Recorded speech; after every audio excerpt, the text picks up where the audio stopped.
The reason why people cannot raise the dead is because they themselves don't have life. You cannot give what you don't have. It has never happened. You will go and say, arise, arise. The person is dying more because you yourself, you're a dead man. So when Jesus entered the house of the dead child, Jesus looked at the child. He drove the people out. Why did Jesus drive the people out? Number one, they don't have the life that is needed for that child to come back. Because whenever somebody's died and the person is your loved one, a part of you dies with that person. Smith Wigglesworth, wife died, and he was at the crusade ground, and they called him, your wife have died, man, come home. He said, I'm not coming home. He refused to go home. 3 days later, he got to the house, and they have gathered. People were so angry. He said, where is the wife? They say, upstairs. He climbed up and tapped her. Get up and give me water. That was how he and the wife followed each other from upstairs down to the hall. Everyone was confused. What happened? When the wife died, he didn't die with the wife.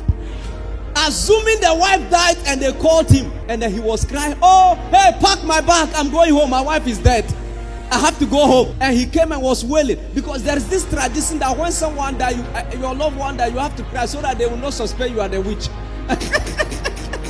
So if you are not crying, you are the one who killed that person. So if everyone is crying, you are laughing and you are chewing groundnut. Oh, this is a witch. When Smith Wigglesworth came, he raised the wife. Why? Because none of him died with the wife. It didn't appear that something has happened to him. You cannot raise the dead if you are dead. You cannot give what you don't have. So when Jesus said, leave the environment, it wasn't that he cannot raise a dead man in the midst of people. But the people that was in the environment, part of them died with the child. And you don't produce life in the midst of death. So he said, step out. He drove them out. And then he looked at the child and said, young girl, arise. He never prayed a prayer. He just said, young girl, arise. And all of a sudden the child stood up.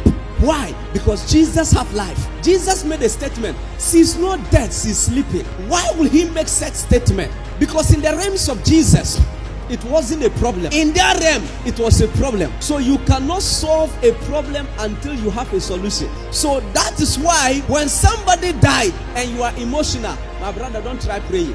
Nothing will happen. Nothing will happen. You discover that throughout the healing ministry of Jesus, he never feel emotional performing a miracle. The only place he feel emotional is what? The Bible says, and he was moved with compassion after seeing the crowd, because they were like what? Sheep without a shepherd. He was worried that there are no teachers and shepherds to take care of the people.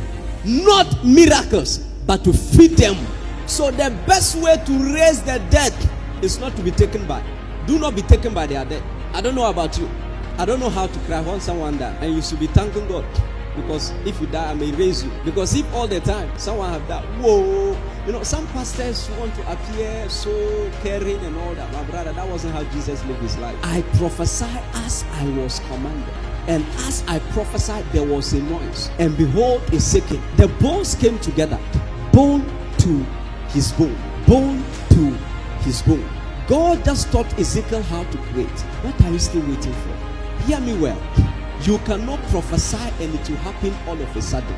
They happen one by one. If you prophesy today and you've not seen what you are looking for, do not stop prophesying.